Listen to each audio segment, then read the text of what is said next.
conflicts not only in Europe. There are violations of sovereignty not only in Europe.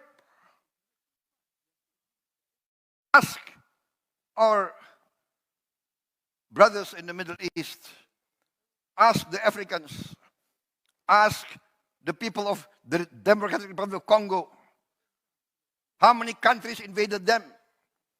There are United Nations forces in the Congo.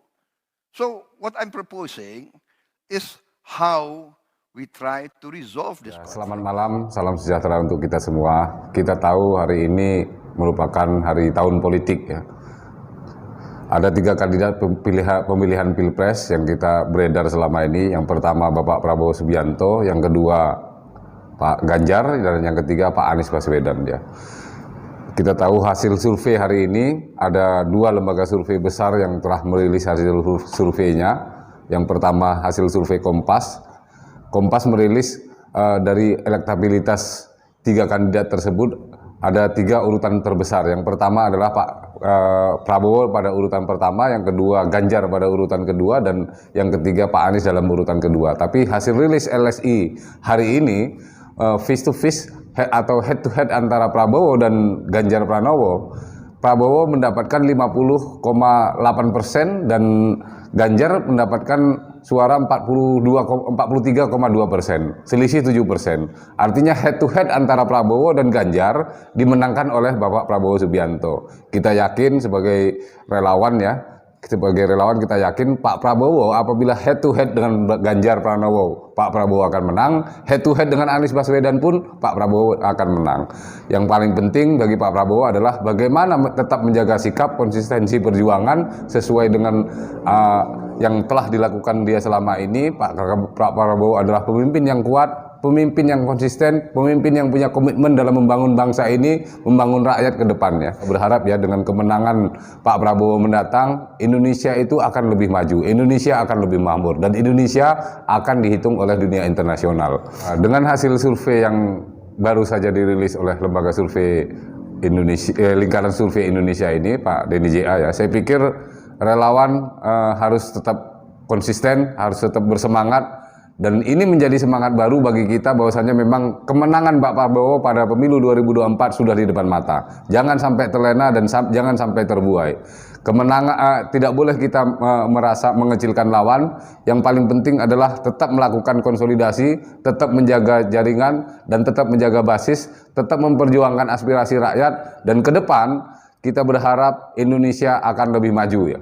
Kita tahu bersama memang pada Pilpres 2014 dan Pilpres 2019 terjadi polarisasi yang sangat keras antara kelompok cebong dan kelompok kampret dan seterusnya. Akhirnya rakyat di bawah terbelah. Dan kami mengharapkan pada pemilu 2024 polarisasi tersebut tidak terjadi. Pak Prabowo adalah sosok yang paling bijak, sosok yang paling tepat untuk menjaga stabilitas dan menghilangkan polarisasi perbelahan di masyarakat ya.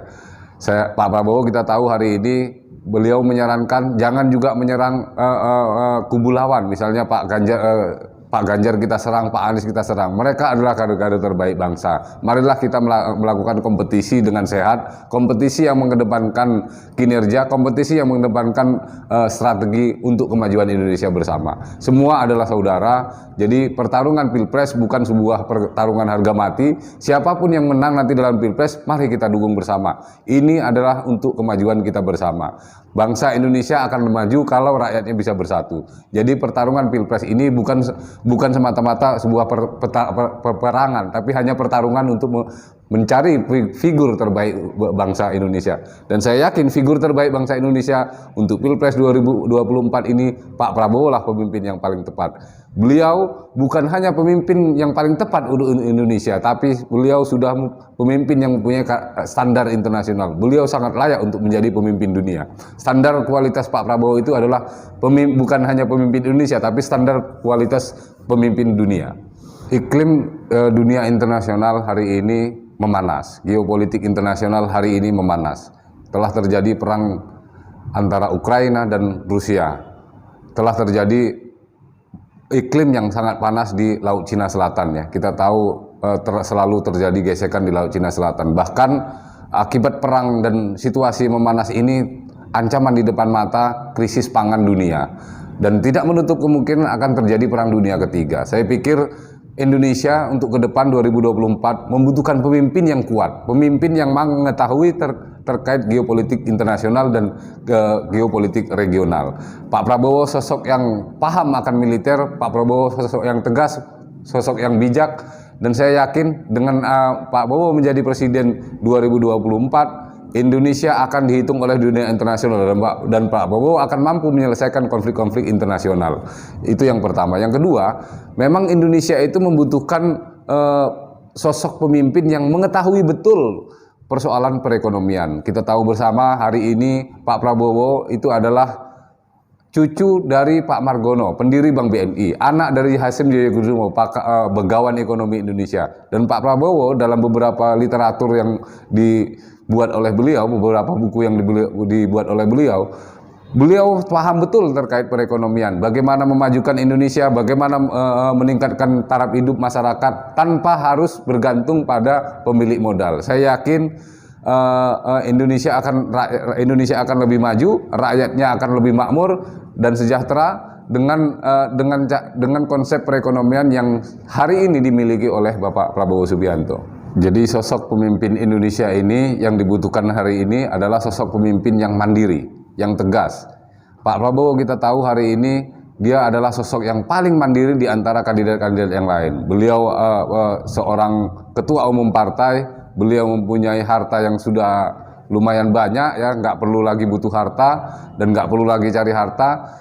Dan beliau sudah mempunyai niat tekad bulat bagaimana menginfakkan dirinya sendiri untuk bangsa dan negara rakyat Indonesia. Saya yakin di tangan Pak Prabowo, ya, Pak Prabowo ini ketua umum partai, bukan petugas partai.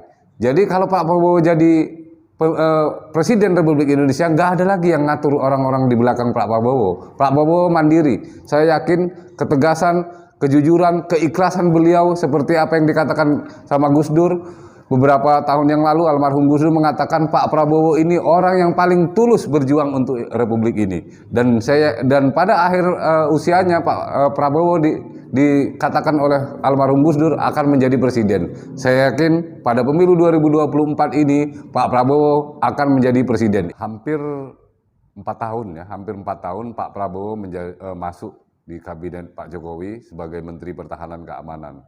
Dan hubungan antara Pak Prabowo dan Pak Jokowi sudah baik dan tidak ada sedikit pun cacat. Saya melihat antara Pak Prabowo dan Pak Jokowi ini hari ini punya chemistry yang bagus. Dia punya magnet yang sama-sama ingin memajukan Indonesia. Nah, kerjasama yang bagus antara Prabowo dan Jokowi ini, Pak Prabowo sebagai Menhan, Pak Jokowi sebagai Presiden, ini harus tetap dijaga. Dan dengan kondisi seperti itu saya melihat apakah hari ini yang menjadi pertanyaan publik, apakah hari ini Pak Jokowi itu cenderung ke Prabowo atau cenderung ke Ganjar. Nah, kami melihat kalau dibilang Pak Jokowi akan memihak ke siapa, kami lebih melihat cenderung Pak Jokowi ini akan memihak kepada Pak Prabowo. Dengan latar belakang pertama beberapa kriteria yang disampaikan oleh Pak Jokowi, dia mengarahkan ke Pak Prabowo. Dia beberapa kali mengatakan bahwasanya ini adalah presiden selanjutnya, ini adalah pengganti saya. Itu di beberapa pertemuan sebelumnya diajaklah Pak Jokowi bareng-bareng sama Pak Prabowo dan Pak Ganjar nanam padi, dan kita lihat gesturnya memang Pak Jokowi ini sebenarnya menginginkan Pak Prabowo dan Pak Ganjar menyatu. Pak Prabowo sebagai presiden dan Pak Ganjar sebagai wakil presiden. Tapi mungkin memang di situ ada dinamika yang sampai hari ini terus dilakukan upaya-upaya oleh Pak Jokowi. Tapi kalau memang dua muncul, saya yakin pilihan Pak Jokowi akan ke Prabowo, bukan ke Pak Ganjar. Prabowo, presiden, rakyat sejahtera, Indonesia.